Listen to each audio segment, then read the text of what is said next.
One. Good evening, and thank you for joining us this evening, August 11th, Park and Rec Commission. Can we, first I'm going to read to you, Governor Newsom proclaims a state of emergency due to COVID-19 and has issued Executive Order N29-20 and approved AB 361, suspending provisions of the Brown Act, allowing meetings via teleconferencing and members of the public to observe and offer comments telephonically or electronically. The meeting will be held at the City Council Chamber, 200 Old Burnell Avenue, and via video teleconference, https://www.youtube.com/user/the City of Pleasanton.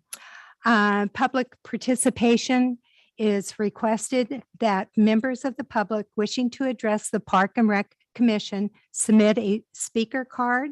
When public comment is open on an agenda item, individuals may speak once per agenda item. So can we have the Pledge of Allegiance, please?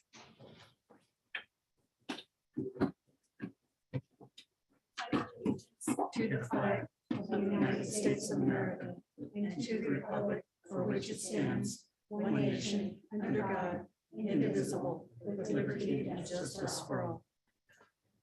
Thank you. Edith, roll call, please. Commissioners Steve Barbara, Here. Lisa Brown. Here. Chuck. Here. Ramesh Amali. Yeah. Kara Rickmuller. Here. Michael Vickers. Here. Chairperson Joni Fields. Here. Thank you. Okay, first on the agenda is approval regular meeting minutes of July 14th, 2022. Do we have any corrections? No agenda amendments. Agenda amendments already. Oh, that's what I asked. Oh, I'm sorry, I didn't know that. Oh, agenda amendment. Okay. Again, are there any amendments to the agenda?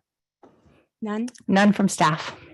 Okay, so now we'll go to approving the minutes for July 14th. Do I hear a motion? I motion to approve the minutes. Second? The minutes have been approved and seconded. So all in favor? Opening meeting for the public, introductions, awards, recognitions, presentations. None from staff. Thank you. Public comment from the audience regarding items not listed on the agenda. Speakers are encouraged to limit their comments, and we're going with 2 minutes tonight. Anyone have any comments, public comments? None? So let's move on. Matters for the commission's review, action, information. Recommend City Council approve the 3-year agreement for basketball officiating services with Bay Island Officials Association for $316,000. Good evening, commissioners. I'm Michelle Kroos, one of the assistant directors for Library and Recreation. Tonight, you have before you an item for a contract for approval of referees for our basketball program, both youth and adult. The staff report is there for you. We are in need, as basketball is a very large program for us, both in the summer and in the winter. And the referees provide a very valuable service to us. They make the games fair. They provide a source of knowledge at the games that can be needed over parents and staff and players. And so tonight we are looking for a recommendation to approve this contract for City Council. Does the commission have any questions? Ramesh? Chuck? Just the other sports that have baseball, those are 5 provided by the organizations, not the city? Yes, basketball is one of the few city-run programs, and this contract provides referees for that. Yes. Mike, No questions at this time. Steve, No, I'm good. do I hear a motion to accept the proposal? I will make the motion that we post. Just going to make sure there's no public comment online or in the sorry. room. Racing to the end. So no comment from the public? None? Okay, I will go ahead and make the recommendation that the 3-year agreement for youth and adult sports, officiating service with Bay Island Official Association, not to exceed $316,000. second? Steve? We have a motion and a second to accept the proposed agreement for $316,000. All those in favor?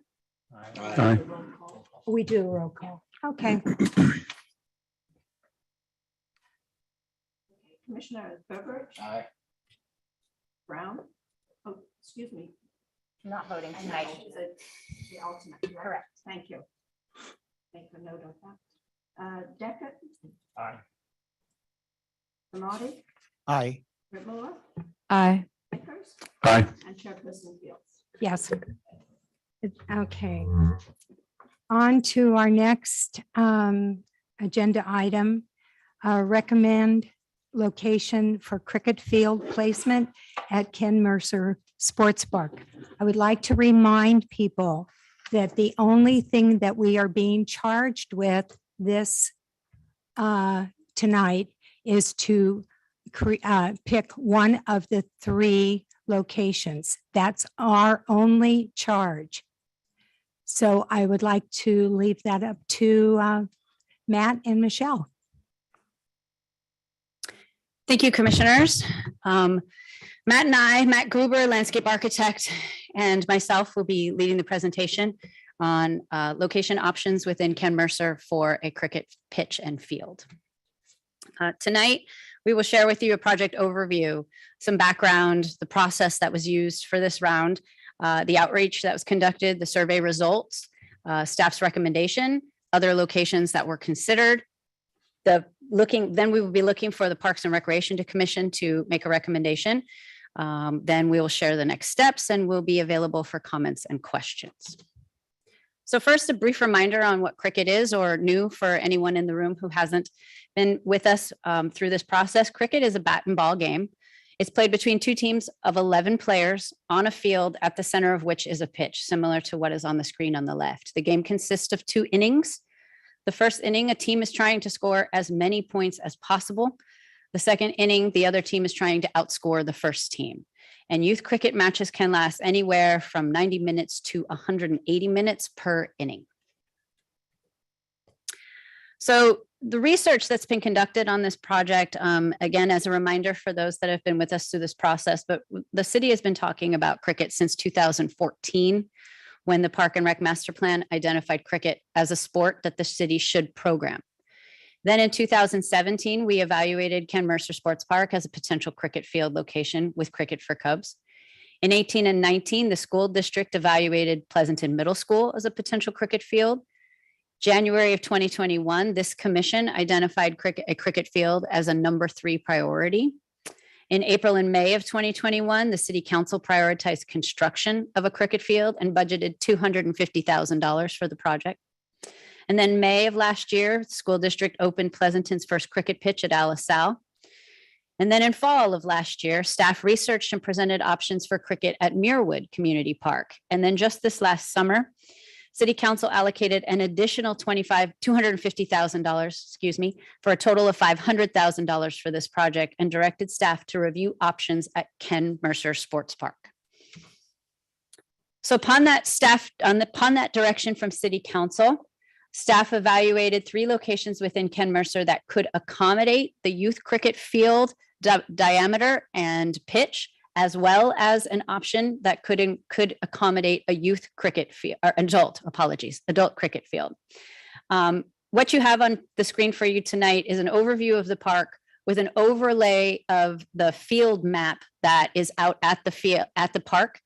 And a lot of users refer to these locations tonight, instead of option 1, they refer to them as T-ball 3 or T-ball 5, or soccer field 4 and 5, or football field 1 and 2. So we've laid them on top of each other for you tonight, so you can see in case there are any questions or somebody refers to a location by their field number. Option 1, as you can see, is where T-ball 3 and 5 are, soccer field 4 and 5. Option 2 is hardball B or HBB and soccer field 6. And option 3 is football field 1 and 2 and soccer field 12. So the public outreach that was conducted based on City Council's direction to review Ken Mercer. We met with representatives from sports organizations that were playing in Ken Mercer and utilizing these locations. We placed signage in the 3 locations from June 17th through July 11th. We lined the fields with the cricket diameters and the actual cricket pitch size so that people walking through the park could go and see for themselves what a cricket pitch would look like in these locations. We shared a survey with residents via social media and email blasts that totaled about 66,000 in the reach between the social media and the email blasts. We are unclear of the total number of people we reached by the signage in the park because they were just passive walkers in the park. But then there was another 1,500 cards that were sent within a 1,000-foot radius of Ken Mercer Sports Park, a little over 1,500 cards, I should say.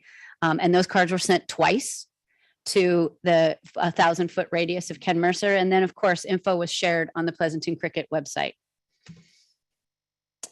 So when we spoke with the sports organizations, we met with them and discussed all 3 locations. All sports organizations supported providing a space for cricket in Ken Mercer. Users of the various locations, because they are using options 1, option 2, and option 3 currently, were told that they would either be provided a space, another space within Ken Mercer or at Bernal. But in the case of option 3, which is on the screen here, football and cricket would have to share the space as there are no other options for football to be located.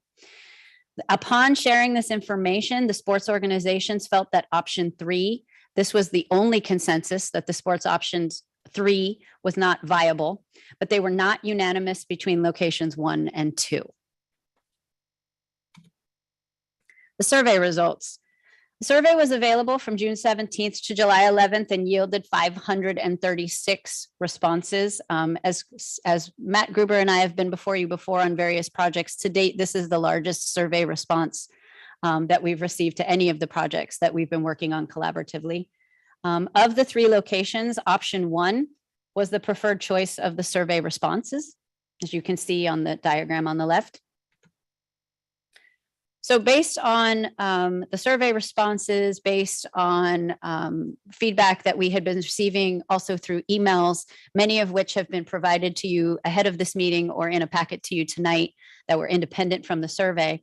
And then, of course, based on the survey, staff is recommending option 1 for your consideration tonight. It can accommodate both youth and adults. Staff feels very, very comfortable with the size of the pitches and the radius for hitting a ball by both youth and adults.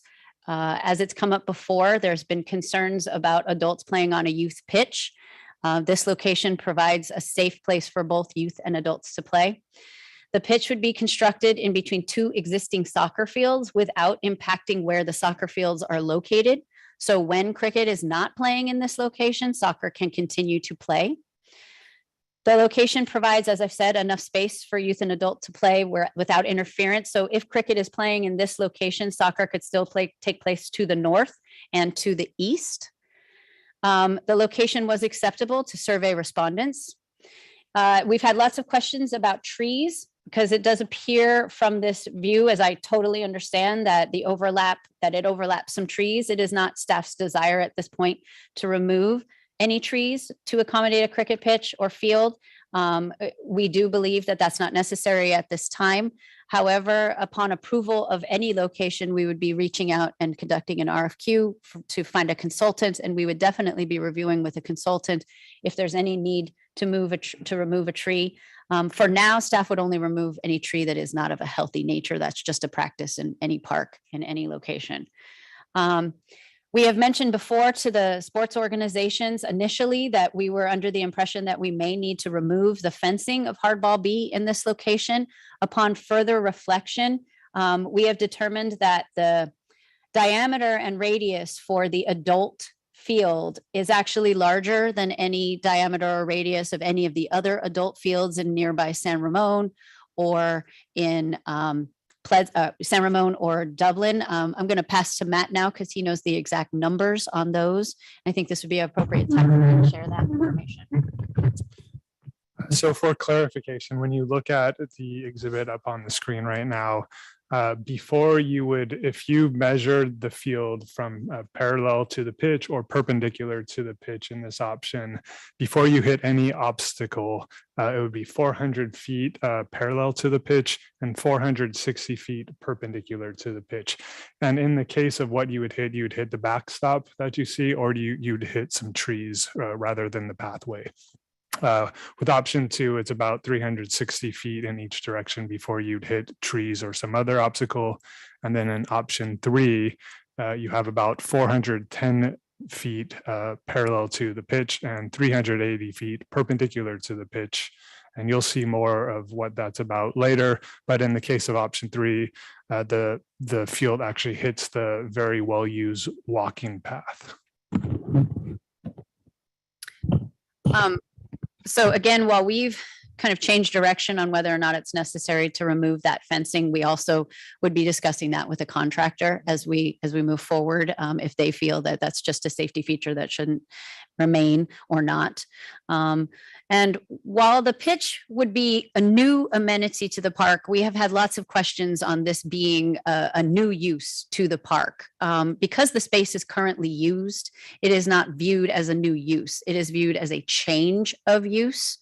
Again, there's been lots of questions about this is new and this is a new use. We wanted to just help clarify that because this is being used currently and there is activity and users in this space, it is just a change of use, which in many cases, as I'll get into in a little bit, potentially, cricket has a different time frame, as I'd mentioned earlier, than soccer matches or softball matches.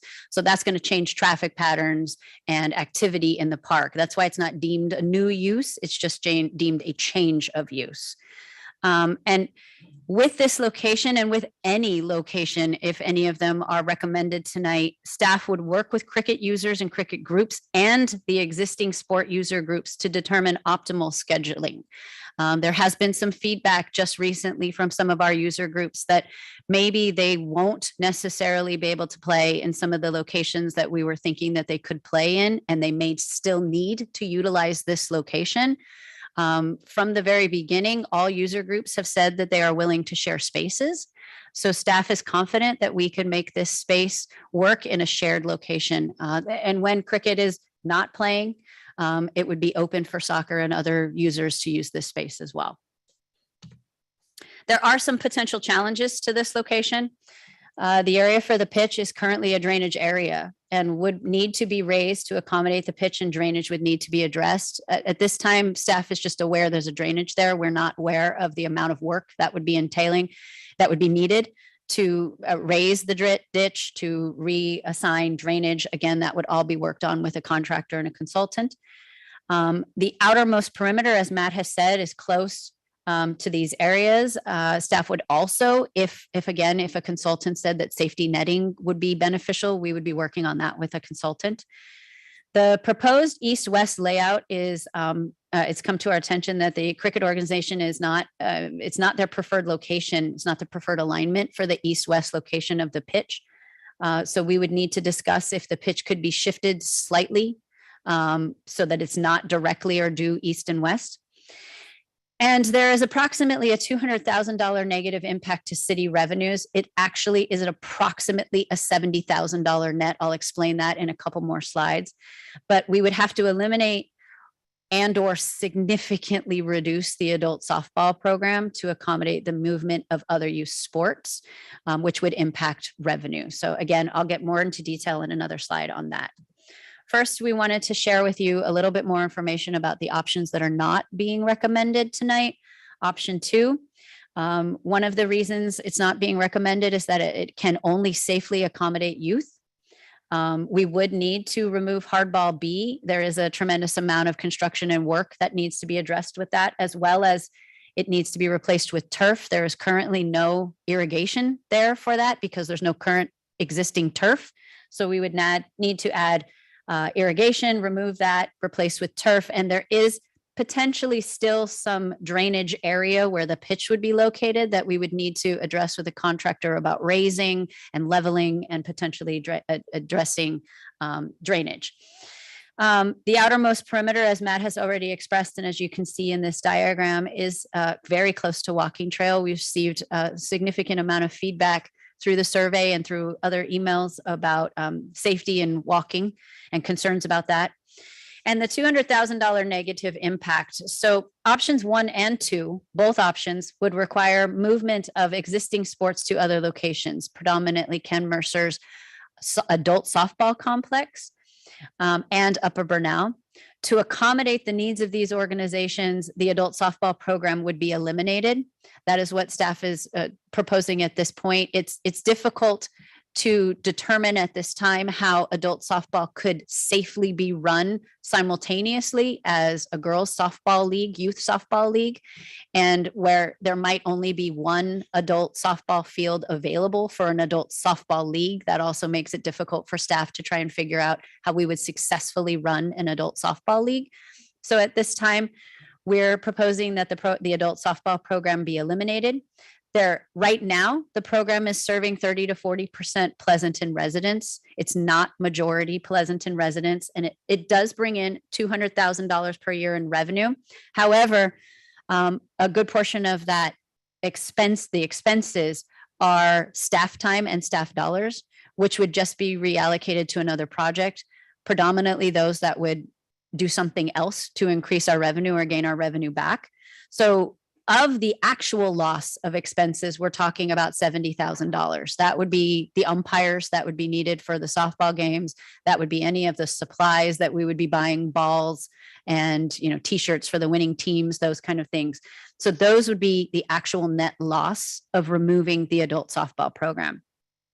And the last statement there is that staff would look to offset the revenue loss departmentally, not just put the whole work of raising funds back on the softball or the soft sports program, but it would look across the department to figure out ways and over the next 2 years to raise revenues.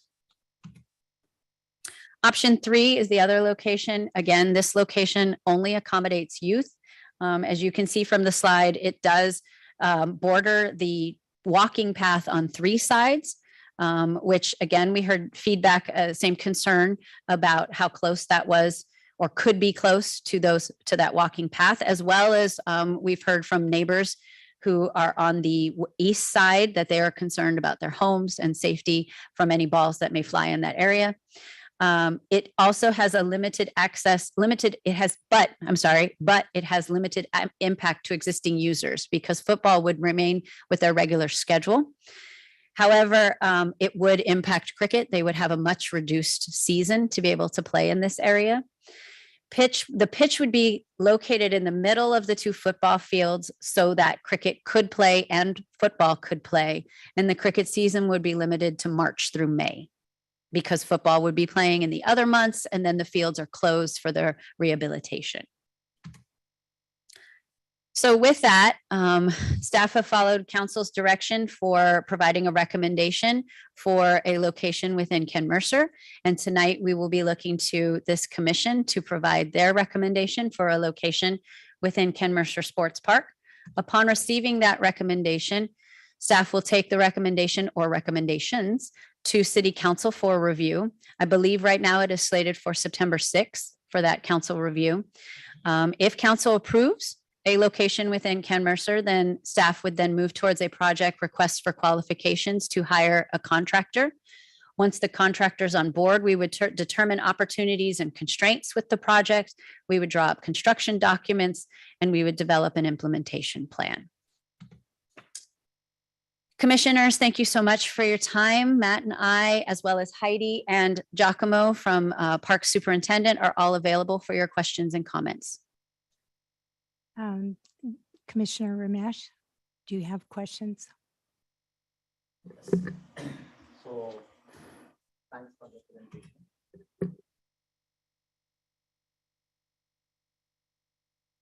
Start with, so option, let's say, Commissioner Amati, your microphone. Can you guys hear me? Yeah, now. Yeah, thank you. So I want to thank the staff for all the details. And on the option 1, we are saying based on the cricket dimensions collected from the adjacent cities or where the fields are, we are confident that without removing the fence at the base hardball fence, we are okay. So that will leave about 180 to 200 feet, right? And that's a good information. And thanks for collecting that. And second question is, if we put the soccer and the cricket cannot be used. And my understanding is there might not be alternate field which will fit the 9v9, right? So they have to be, it need to be a shared location if you go with option 1, right? Yes. And from the option 2 perspective, my understanding is even though it is repurposed as the softball field for girls, it is the dimension is of the baseball and it's too big for the girls softball. Is that right understanding I have? That's my understanding as well. Okay. So if it is it, since the size is too big, is girls softball team is using that field or not using that field at this time? It's been shared with staff that it's underutilized. I'm not certain if softball is using it at all, but it has definitely been shared that it's underutilized. Okay. And with option 2, what I'm hearing is still like it will be similar to 180 to 200. Option 2 is fairly limited to 180. There's not a lot of space. If you look at the diagram, it's pretty limited to 180, and I don't think we could make it to 200. So do we look at option of moving the field towards the parking lot and increase that diameter? So the challenge with that is that, let's say we did remove the backstop and remove the dirt, and we shifted the field one way or the other, then the pitch for the cricket starts to get into the soccer field area to the north of option 2, which the pitch cannot be within the soccer field. It needs to be outside of the soccer field. So there's not really a lot of flexibility to move it to the north. We can shift it to the west to increase the diameter or the radius of the cricket field, but only to a certain extent before we start to hit the soccer fields to the west. So that if we could probably shift it to the west and get that 200 that you're referring to. Let me restate my question.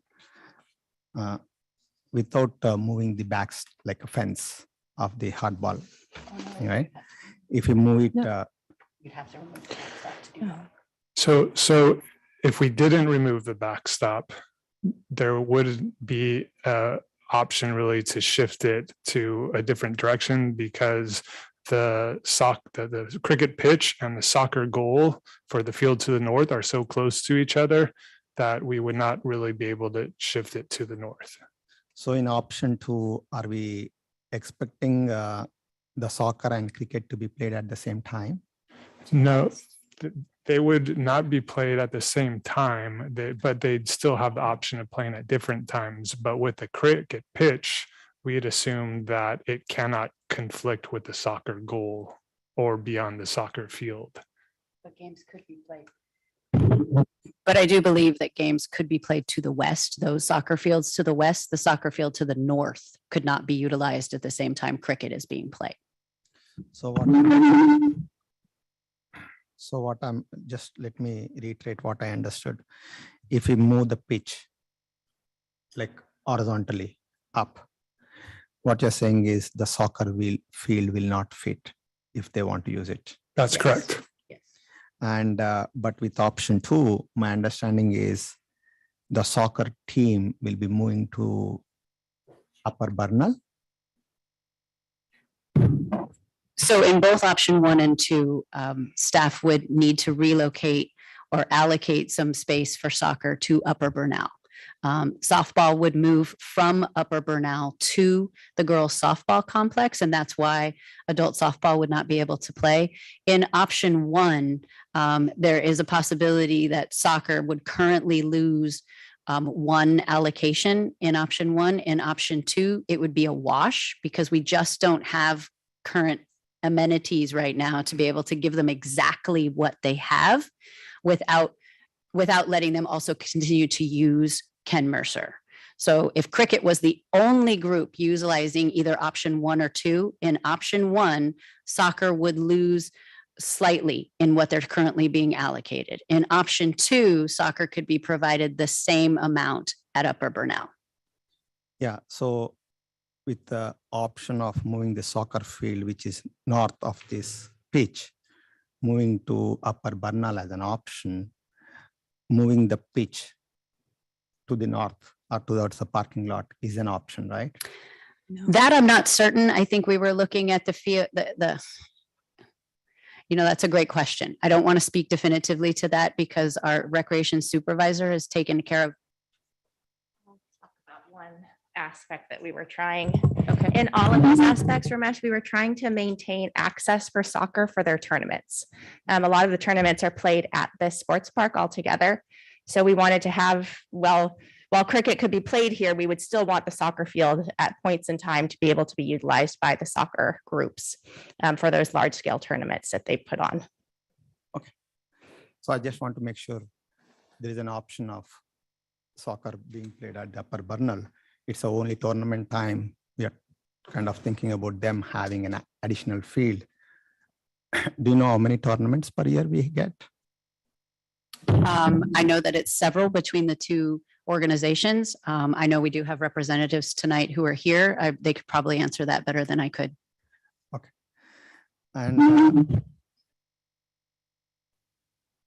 And when, yeah, so if we are with option 2, we can say safely 180, we can fit 180 diameter, like 180 feet. And if you move the pitch up or down, like up, there is additional like 10-15 feet we can gain, but at the cost of soccer field not being there for the tournament piece, right? And when we have the data collected from the adjacent cities, what is the max they have? Like it's a some, I heard like even 360. The information that we received from San Ramon, now San Ramon has 2 fields. They are more oval shaped than circular. So again, their dimensions and their diameter, I should say, are perpendicular to the pitch. It was 315 feet diameter at Windermere and 400 feet in the same direction as the pitch. At Gale Ranch Middle School, it was the exact opposite because it's more of a round location. So it's 400 feet perpendicular to the pitch there and 315 feet in the same direction as the pitch. And they are currently building Quail Run, which is a true circle, and that is all 400 feet in diameter. Dublin is the smallest actually right now with Emerald Glen, as they are still in construction for Fallon. And Dublin's pitch is, or their field is about 370 feet in diameter. So our projections of our original 480, you can see, are well above San Ramon's and Dublin's. So having said that, 360 is still, like if you assume that with option 2, not moving the pitch up or down, 360 seems to be a fair, safe place considering there is no incidents that happened in last 10-15 years when Dublin and San Ramon fields are there, right? And my understanding is they play youth and softball, like a hard tennis ball, more recreational, and they don't play an hard cricket ball, which is a competitive for adults, which is the division A and B and C. And I don't think like with this dimension, basically all the drop-ins are recreational. They don't, the field size are Dublin and San Ramon, whether it's a WRMS or GRMS, I think it's a fair to kind of assume it is enough because there is no incident reported, whether it's a walking or a picnic, people are over picnic and all that. And I think this size, I think I'm comfortable with that. And option 3, I think we all kind of, that is what I think we heard saying that that's not a preferred option, right? Because of the closeness to the houses. I think that's all. I think I have my questions. Okay, I'm sorry. I always forget our student. And so Kira, you want to go ahead, please? Hi, thank you for the presentation. I was just wondering that if safety netting or fencing is added, would that require us to create a larger budget, or would the budget remain the same? Larger.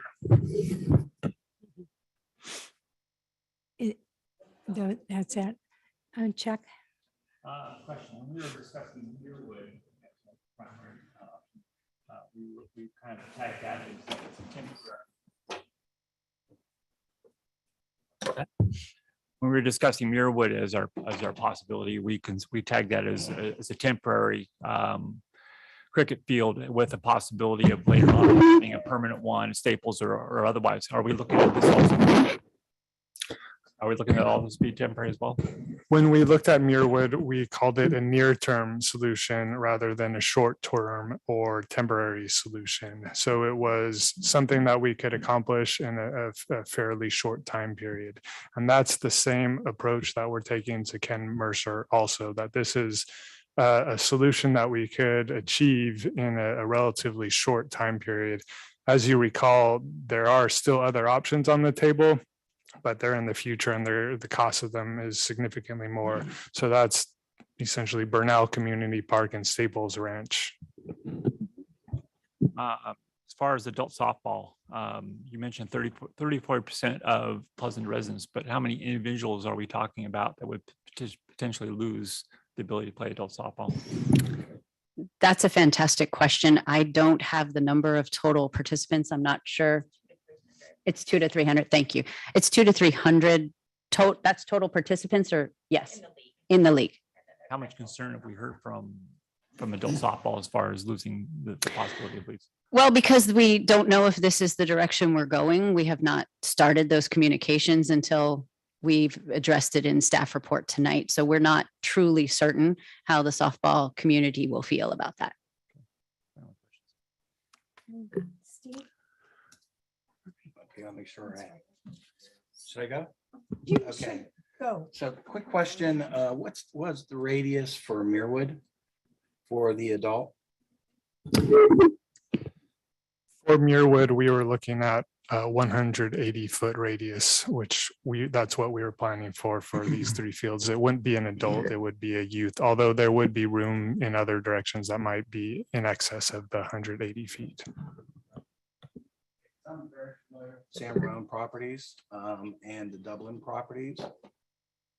I'm very familiar with the San Ramon and the Dublin properties, and they use a hard tennis ball. So I don't think we're advocating the hard leather ball to be played at either one of these options. I just want to make sure that's clear. There's not going to be the hard leather ball played. For adults, correct. So that's one thing I wanted to make sure that I understood. The second thing is, I live close to the park. I live at Hot Garden Valley. So I walked through the park today and I spent a considerable amount of time there. And at first glance, I thought option 1 might probably be the best option, but after going through all of it and knowing the game and knowing the ability of the hitters and the players, I'm thinking that option 2, moving that pitch to 200 radius is probably the best solution from my perspective. I think that displacing 1 soccer field is a lot better than 2. I do know that baseball field that you're referring to, my daughter's been playing softball. In fact, she's playing softball right now. And no, I've never, back to T-ball, I've never seen anyone play on that field. It's a wasted field, it's a wasted space. And so that's my opinion on option one. As far as walkway, I don't think the ball would ever hit a residence or hit anyone on a walkway. My comment's the same as we had in Mirwood. If somebody can hit the ball that far, they don't deserve to be playing in Pleasanton. They should be playing on the road league somewhere. But looking at option three, I don't like option three because of the feedback we heard at Mirwood. It's too close to the houses, and I don't think that's a viable option. So, and I don't believe we're going to need to Chuck, to your point, I don't believe we're going to need to displace the adult softball. I don't believe that's going to be the case. And I'd ask the staff to go back and look at options to not displace the adult softball. Because I don't believe, again, that's an option. And I don't think that's a viable option for softball or for the cricket pitch as well. So I guess at the end of the day, I'm in favor of option two.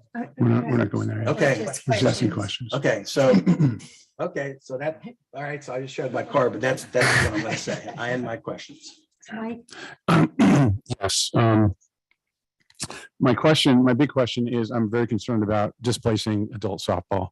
Is this new information like in the last couple of days about displacing adult softball? Or has this always been, because I wasn't aware of this before, That for option one? for option, no, it's been the case that option one and option two both would require girls softball to be moved to That's not the my adult point. softball. Adult softball elimination, Yes, is that new? no, we've been saying since we've talked about in order to move girls softball to the adult softball league, we have been also saying that would require the removal of adult softball program. Yes. Okay, because I just missed that, I missed that piece. And to that point, I'm going to have a real hard time with that. That's all I have. Heidi? Oh, okay, Lisa, sorry. I think my only question is for option, for option one, I think we're talking about not being able to have to get rid of that backstop. Is that right? Yes. Okay, so that would mean you could still play on that field, right? Yes. Even though it's underutilized? I mean, so then would you really need to move girls softball and displace adult softball? Because that field wouldn't be touched. So then it wouldn't affect that. That was where I was trying to understand. I get Right. if we do two, I totally understand that obviously that field goes away. Right. But I didn't understand with one, why then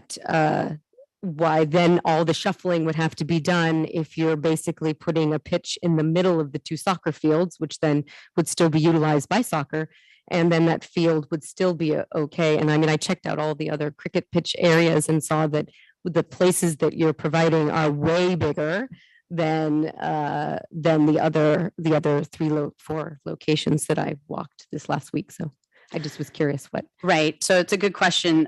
We've talked a lot about the soccer fields that are located in option one, but there are also T-ball field 3 and T-ball field 4, which are currently being allocated to the girls softball team.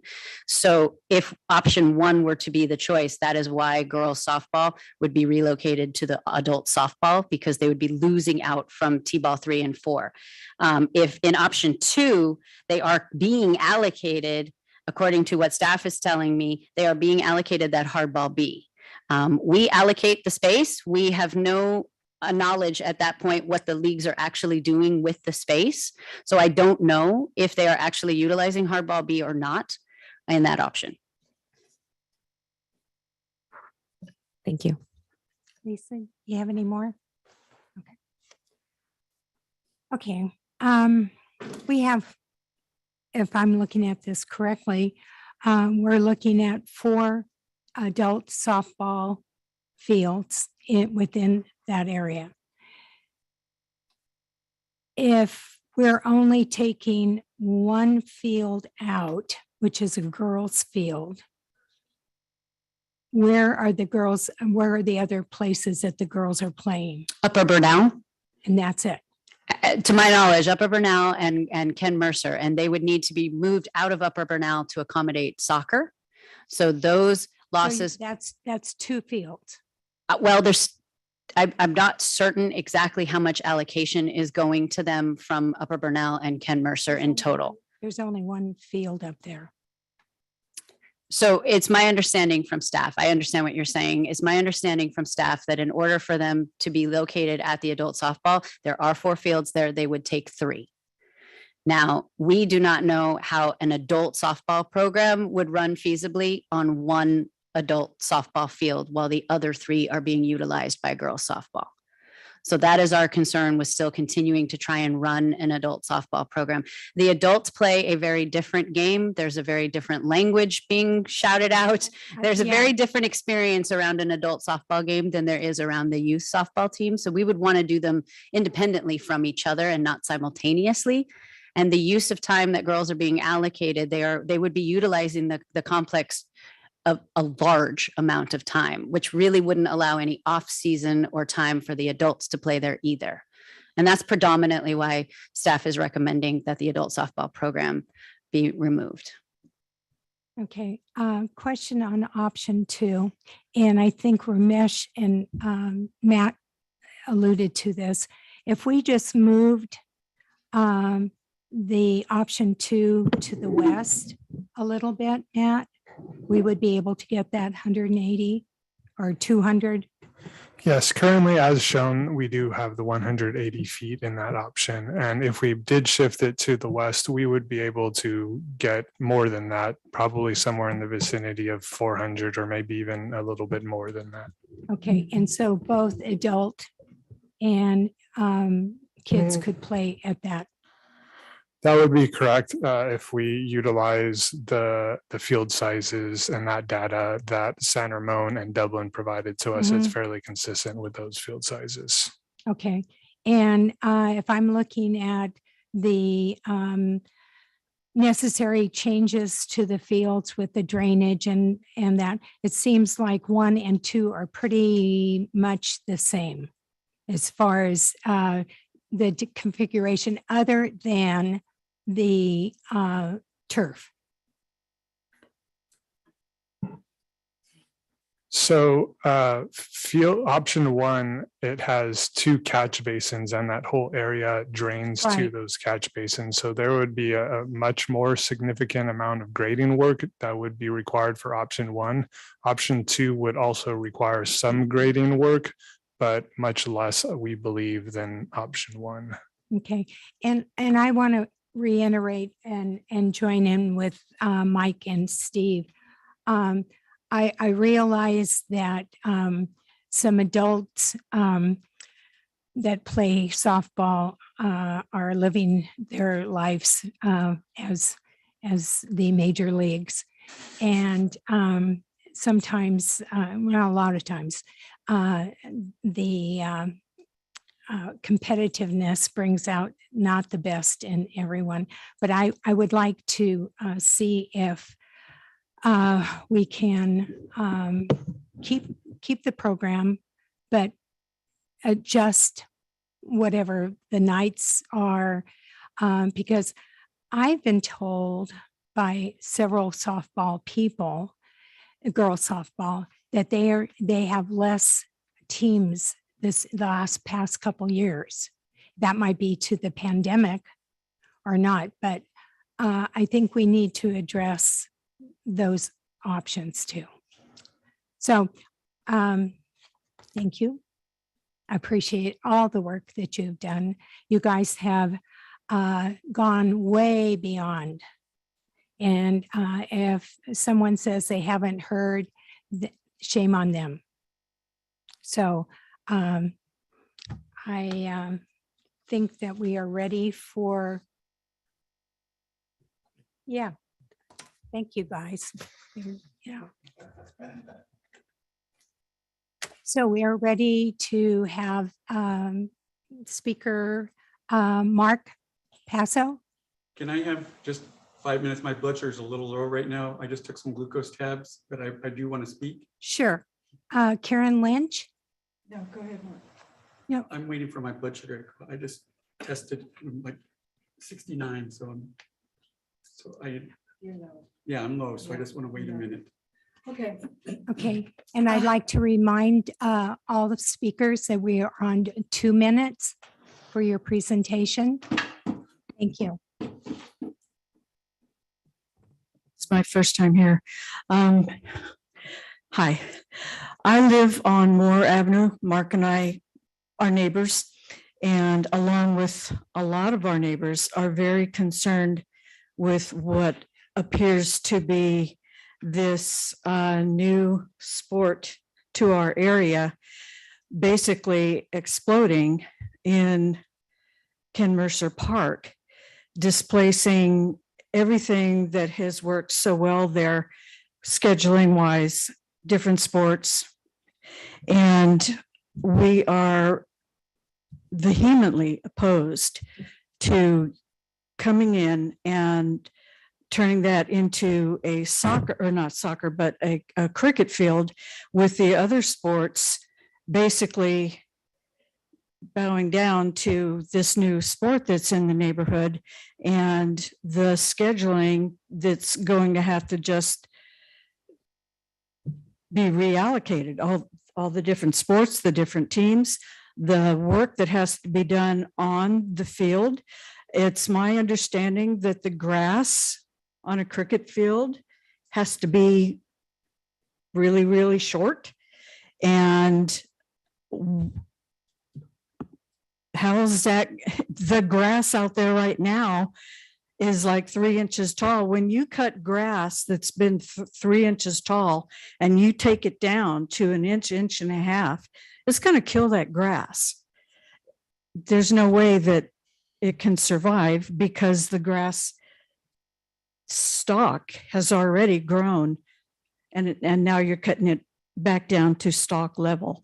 Not to mention the traffic that's going to be increased in that area. You're not concerned about the walking path going around that park? I am. I'm very concerned. I would strongly encourage you, as our neighbors would, to continue looking for another location. Develop the Staples Ranch area. Don't do what you're planning on doing. Keep looking. There's not a time limit. You've got all the time. You have 30 seconds to finish. I'm done. Okay, thank you very much. Mark, are you ready? Just about another minute or so. Okay, Eric Stein.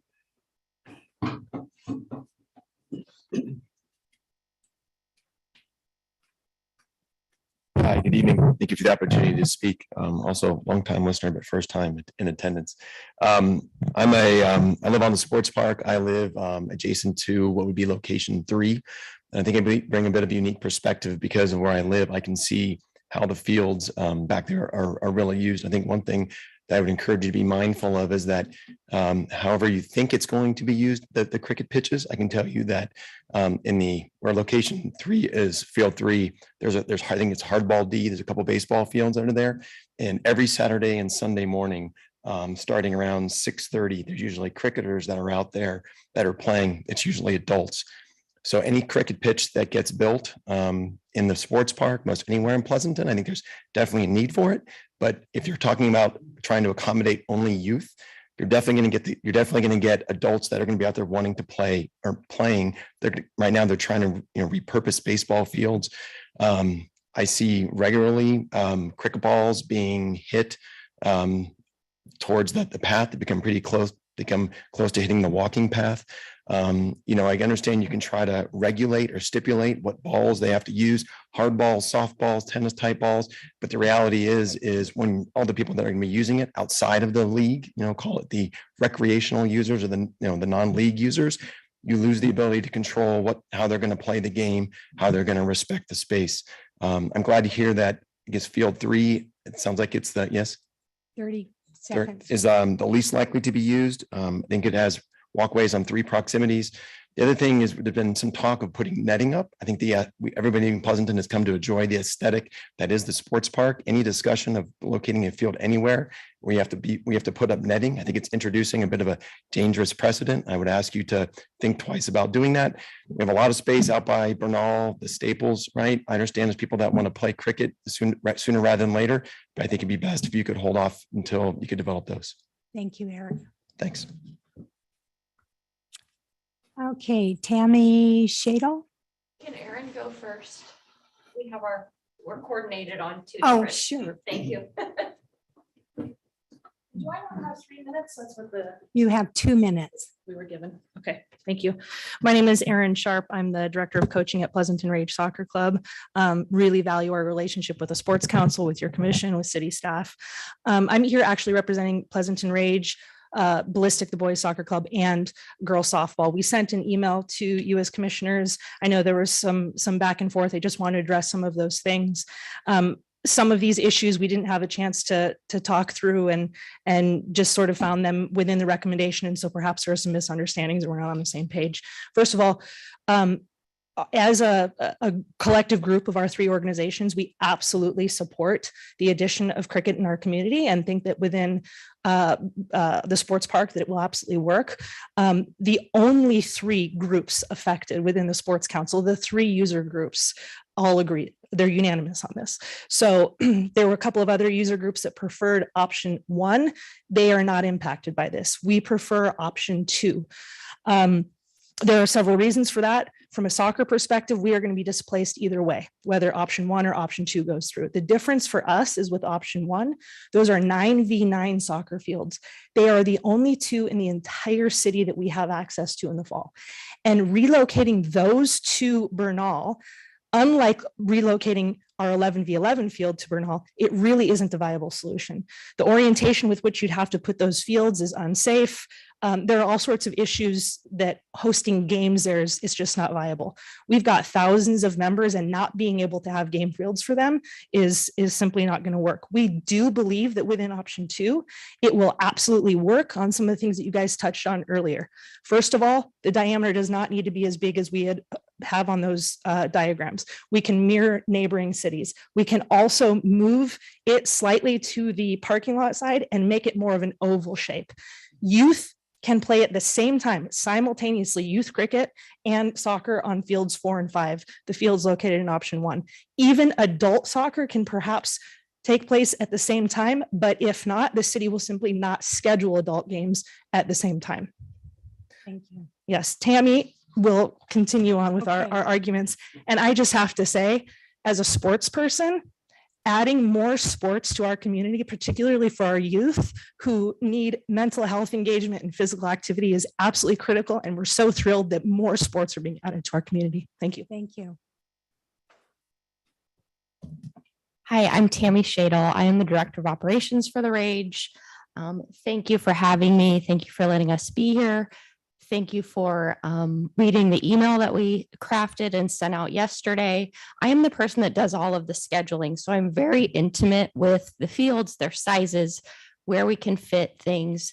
We're constantly working with other groups to try to make things work. I've discussed it with softball. If option 2 is the option that we choose, we are more than likely all going to be able to coexist in the fall. And like Aaron said, if we just move that pitch a little bit to the west, I think everything can probably fit, and everybody would be happy. And this being said, I think as the scheduler, we probably would not have to displace adult softball either. I think we could find a way to make it work in the fall. I really do, because that's not the primary season for softball. That's their off season, so they don't use the field as much in the fall. And we've already been working this fall to have it so that we can both coexist. So I didn't use my 2 minutes, No, but you that's my didn't. 2 cents. And thank you for letting me speak. Thank you, Tammy. Okay, Mark, would you like to speak now? Is that what she said? Hi, my name is Mark Passos. First thing I'll say is I am not against having cricket in the city of Pleasanton. I just want to make a statement about I feel like the proposal was presented to us in the neighborhood as a fait accompli. We were to either choose one of three options, not whether, like they did with Muir Wood, whether or not to have it there. And then I also wanted to mention, as I was reading through some of the items from previous meetings and the like, it seems that there's a conflict of interest. Both the principals in this matter, Stephen Berberich and Ramesh Imadi, are on the city Pleasanton Parks and Recreation. Those are my statements. Thank you. Thank you. Now I believe we have some Zoom. So Aaron? Yes. Okay. Yes. Can you hear me? Yes. Okay. First speaker, Sandeep. Hi, can you guys hear me? Yes. Okay, I don't intend to take 2 minutes of my time. I'll say quickly, thank you so much for giving us the opportunity to speak. It is good to know that sports user groups are unanimously supporting option 2. I think I would like to put my support in option 2 as well. I think some of the comments I read online as well as I heard some here. It is very unfortunate. Let me put it this way. It is very unfortunate that people consider this park as a neighborhood park rather than a sports park. We are asking for sports in sports park and you're saying no. I think there is something fundamentally wrong in that. And we want to ask whether same process was followed for any other sport when it was given opportunity or place in the city of Pleasanton. I have a comment here from a former city manager, Michelle Stearns, and she writes, I don't recall the city ever seeking so much community feedback and permission to build lacrosse fields, soccer fields, football fields, baseball fields, softball fields, tennis, bocce, or pickleball courts. So why so much public input is necessary for a cricket field? I come from India. It's not just played in India, it's played in 7 or 8 different nations. So we have all those adults who played this game, watched this game, and I would like to teach it to my kids. And giving this opportunity and the field, it gives us a permanent home where we can go and play. Thank you so much. I got 15 seconds left. Thank you. Thank you very much.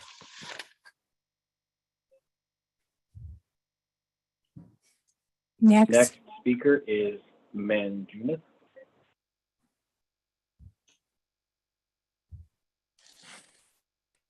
Hi, thank you very much for giving me this opportunity. I am also representing a lot of. Sir, excuse me. Can you give us your name again, please? Yeah, my name is Manjunath. I have been a resident of Pleasanton since 2019. Thank you. Thank you for this opportunity. As I speak, I think I speak for a lot of people who have cricket, who have played cricket for most of their lives, and it's a game that's very dear to them. I take a leaf out of Sandeep's book where he said, this is a game that I have played all my life and something that my son, I see him extremely interested in playing and something that I feel he can actually even pursue as a career. And for him to do it, he needs... We're here to decide which pitch which field we would like, 1, 2, or 3. Can you give us so your input on I go with the majority suggestion that option 2 is something that that suits the scheduling is very non-disruptive for the other activities that the sports activities that goes on at Ken Mercer, as well as gives us an opportunity to kind of establish this game formally in the city of Pleasanton. Okay, thank you very much. Thank you. Next speaker, Venki.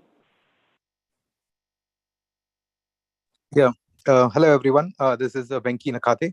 I've been a resident of Pleasanton for over 8 years now. Live in the proximity of the Ken Mercer Park. My son is actually very interested in sports. He plays the BUSC soccer. He's very happy, playing on Ken Mercer. But he's also interested in cricket. And I kind of got him interested in playing the sport. And I think based on all the recommendations, I see the BUSC folks supporting option 2. So I also, want to encourage the council to consider option 2 and take that opportunity to build the pitch right here. Thank you so much for your time. Thank you very much. Next speaker, Anugram. Aaron, we can't hear you. Can you hear me now? A little bit. Next speaker is Anugram.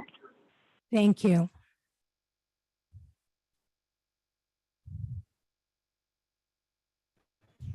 Hello. Hello. You guys can hear me? Yes. Yes. Okay. First of all, thank you for your time. My name is Anugraham Raju. I'm the resident of Pleasanton for almost 8 years. Thank you all for wonderful suggestions and time and input for looking into a cricket field. I support option 2 as we don't want to interfere or we don't want to move any cricketing field out, and which is the best solution for all sports. So we use cricket as a tool to improve our health and well-being of those who live in the community as well. Just want to get my points out. It's well and clear. I support option 2. Thanks for your time. I yield back. Thank you very much. Next speaker, Rajiv. Hi, everyone. This is Rajiv. I'm a resident of Pleasanton, and thank you all for discussing this topic today. I'm really glad to see that we are going to have a cricket pitch finally in Pleasanton. I regularly play on Burnell Field, and I can see, having a good pitch can bring so much value to this game, and it's just a really good community building activity as well at the same time. So I would like to vote for option 2. I think that's probably the most feasible option I can see. Thank you. Thank you. Next speaker, Darshi. Hello. Hello. Yeah, I'm Darshi Timbadia, Pleasanton resident since 2018. Thank you for considering Pleasanton Ken Mercer Park for a cricket pitch option, and I would like to suggest that option 1 or option 2, whatever make least disruption to other sports, and encourage everybody to just come out and play. I'm in support for that. If it is option 2, that I'm fine with option 2 as well. Thank you. Thank you. Next speaker, Nishit. Yes, hi, everybody. Thank you. This is Nishchit Doshi. Hi, everybody. This is Nishchit Doshi. I am a resident of Pleasanton. Just respecting everybody's time, I know it's already 8 o'clock. I resonate and echo what others have said already before me. And I think option 2 is the best option. And I would want to ask the city if they could really vote for option 2. If not, then option 1 is the second choice I would want to make. Thank you very much. Thank you very much.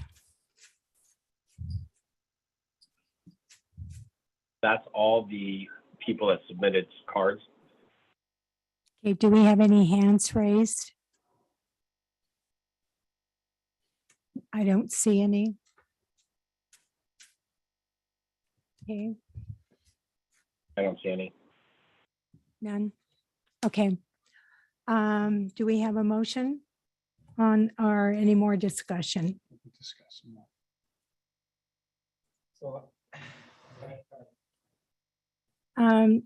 Mike wants to go first. Yeah, I just want to make some persuasive conversation here. I came in tonight looking at option 1, And after hearing that there's flexibility in how we can go forward with option 2, in that we could, and especially the input from our programs. I'm part of the Sports Council where I sit in on the every 3-month meetings, and the way the Sports Council operates in the meetings, just for folks at home that may not understand, it's an amazing group of people that make things work. They make these youth programs work, and they're very inclusive. Since the very beginning that I sat in on the meetings, they were very supportive of cricket. And your typical thinking would be, no, you're going to look at your own program and defend that space and not let anybody else intrude on that. And that's not how we're operating in Pleasanton. I'm pleasantly aware of that, and I'm glad that my children went through Pleasanton Youth Sports. So I see that as a great and honorable thing that our leaders do for youth programs. With that said, I would like to see some sharpening of the pencil for option 2, and maybe ovalizing it, or pardon if that's not a proper word. I am a teacher, but I fail. I'm a PE teacher. And then if we can make that work for youth and for adults, and if we can not displace the adult softball program, I really, really feel strong. And our program leaders mentioned that they would work very hard to make that continue. And I trust them. I know they would do that. So with that said, I actually am switching to option 2 so that people know. Yeah, I'll make a comment. So, one thing I want to refer to a comment made earlier. I don't believe there's going to be netting. Netting's not going to be required. So, I've been watching cricket. In fact, I moved to Europe, and that's where I actually started watching English TV, watching cricket. And so people are asking me, like, why do you watch the game? It's a really good, fun game. It's a derivative of baseball. And, I hear people worried about getting hit by a cricket ball. Let me tell you something.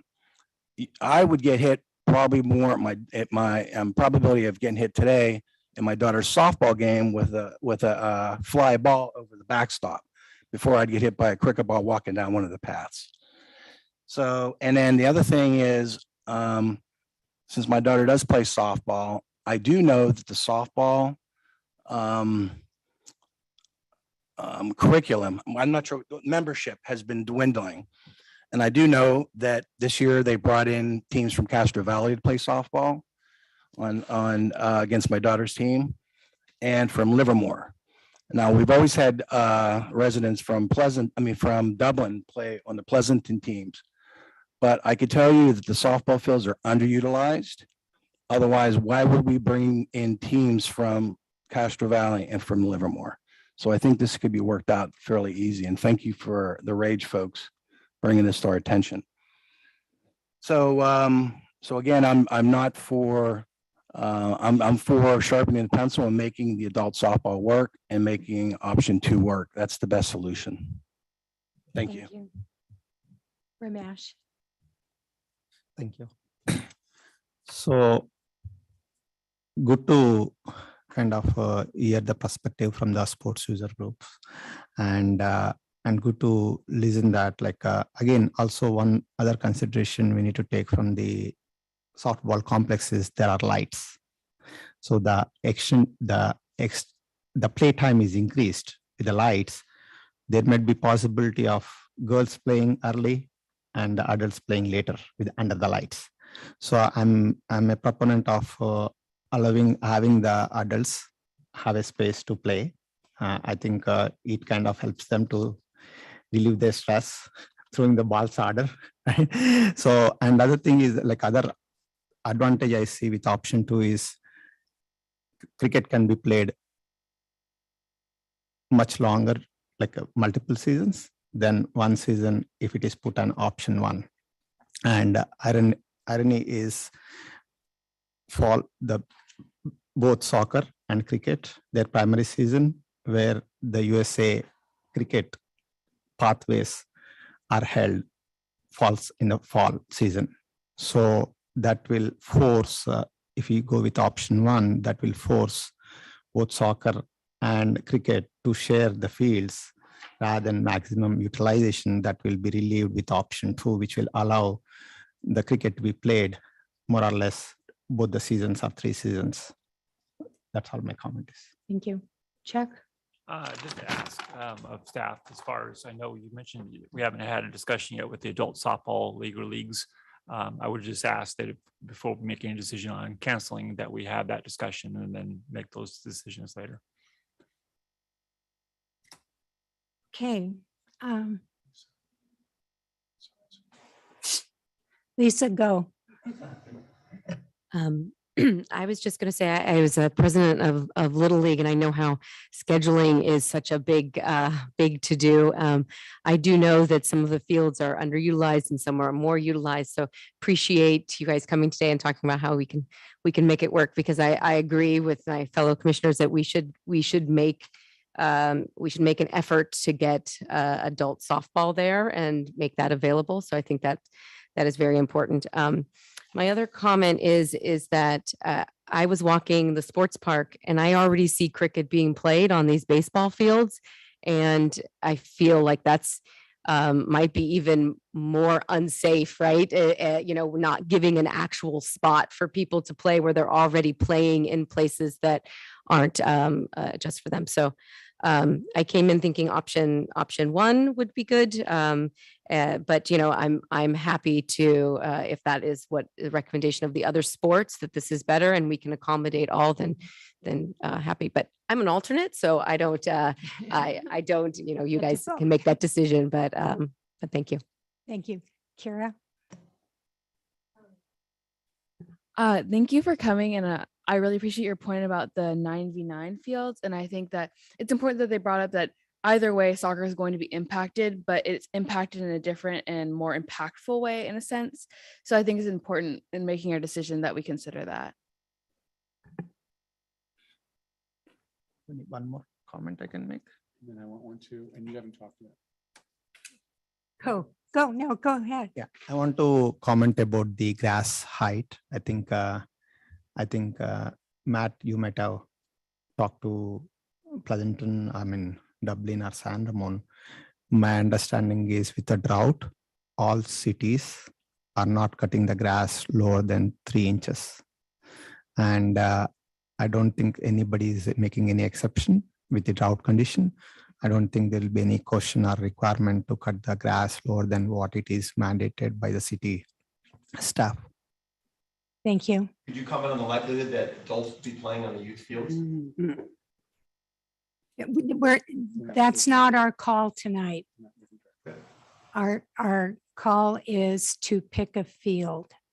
That's our charge tonight. Okay. That was inconsistent with his comment though a moment ago.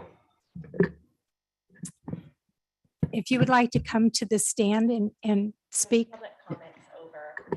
Okay, sorry. Yeah. Okay. Okay. One last comment, and I forgot I was going to say this.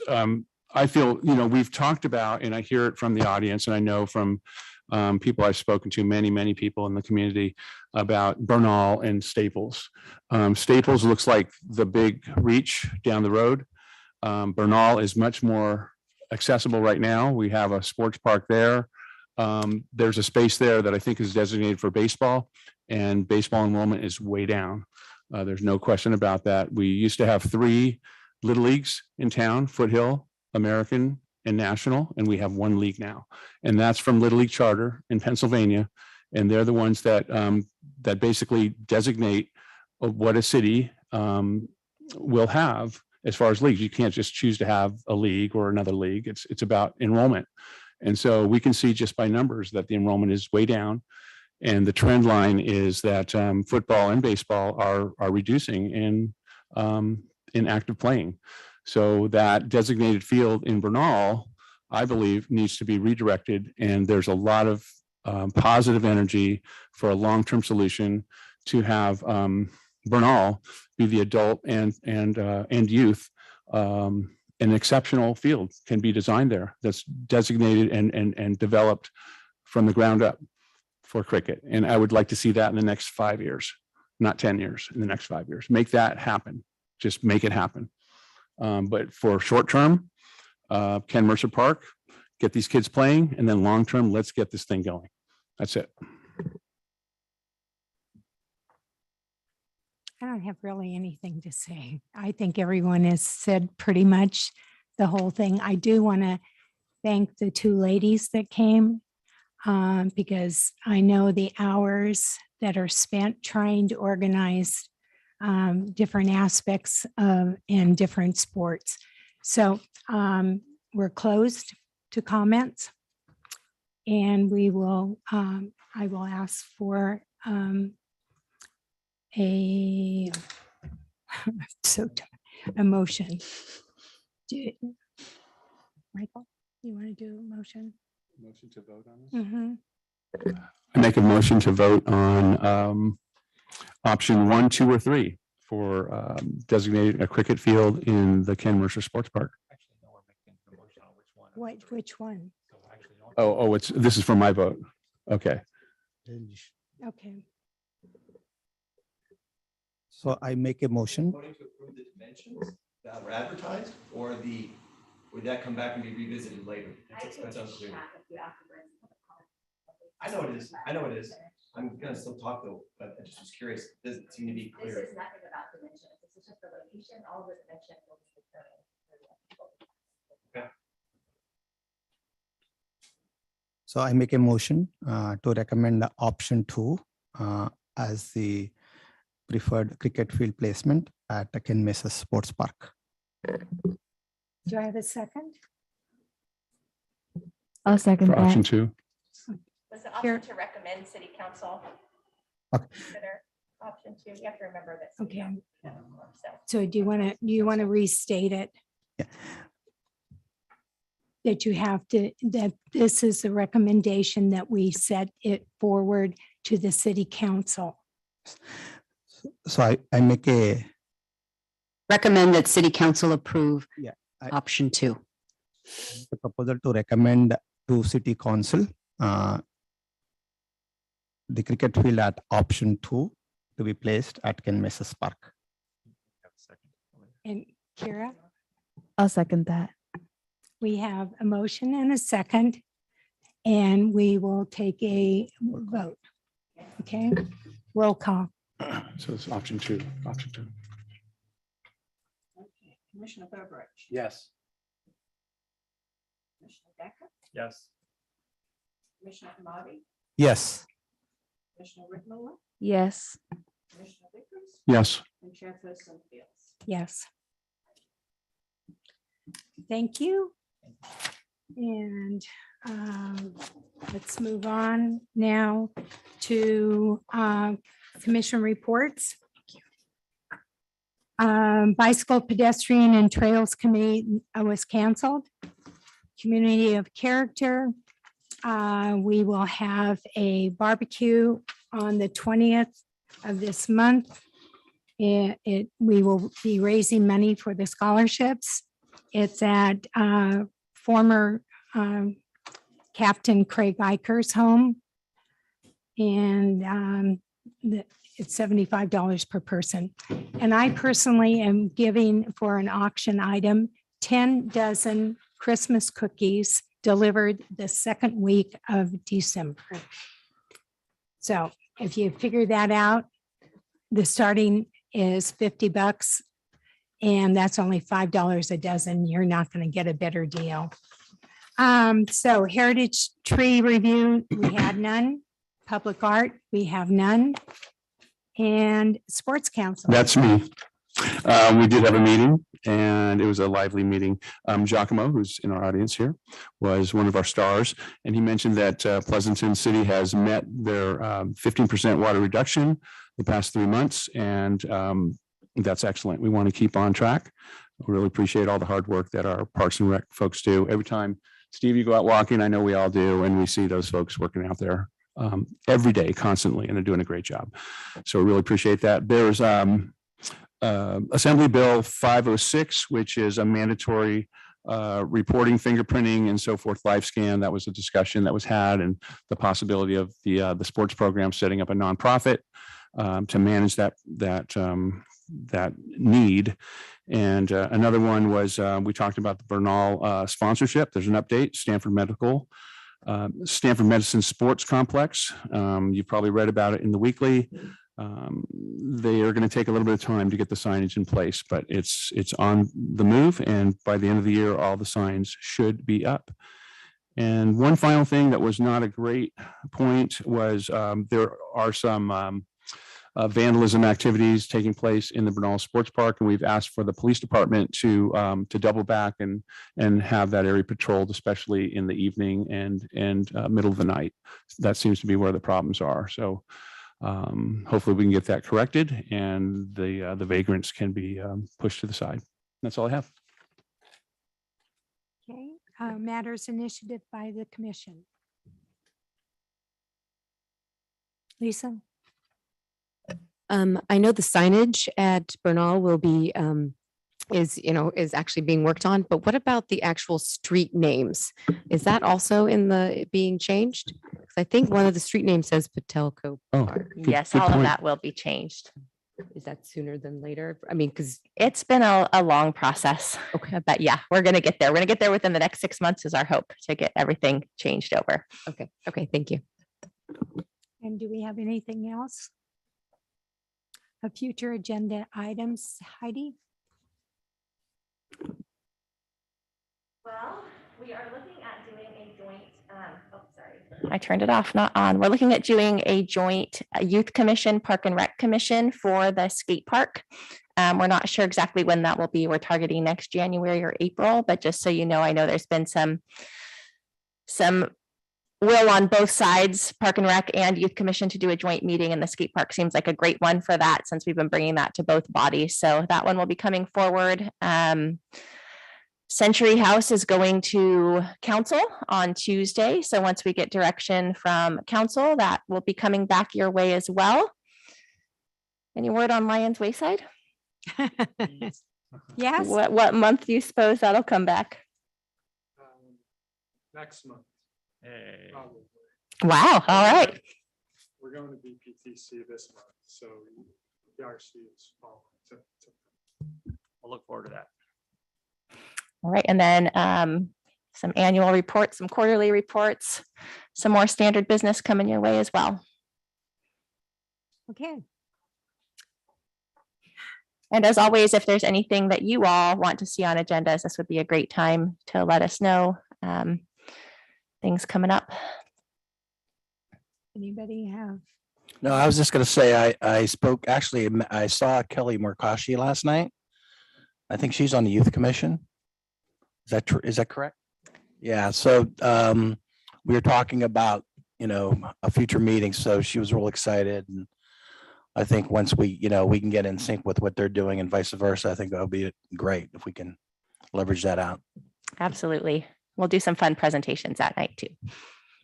Oh, I just got a note here. I can do it. Mike's going to do it because we can direct it. I can say it. So I'm very excited to say that I would like to have a discussion in one park, the sports park, dog bags provided by the city. Here we go again. I really feel bad when I go to my surrounding communities and they have dog bags in their parks. Joe String will love you. That's all. Thank you, Mike. And this goes back to the 90s too. Sorry. You tried it then and we're. And the bags are much better quality these days. Yeah. Biodegradable. 2 years strong. However. 40. Okay. Well, yeah. Okay. So do we have a motion to adjourn? I'll make the motion. Chuck, Second. Steve? All in favor? Aye. Thank you all. Great job tonight, everyone. Thank you.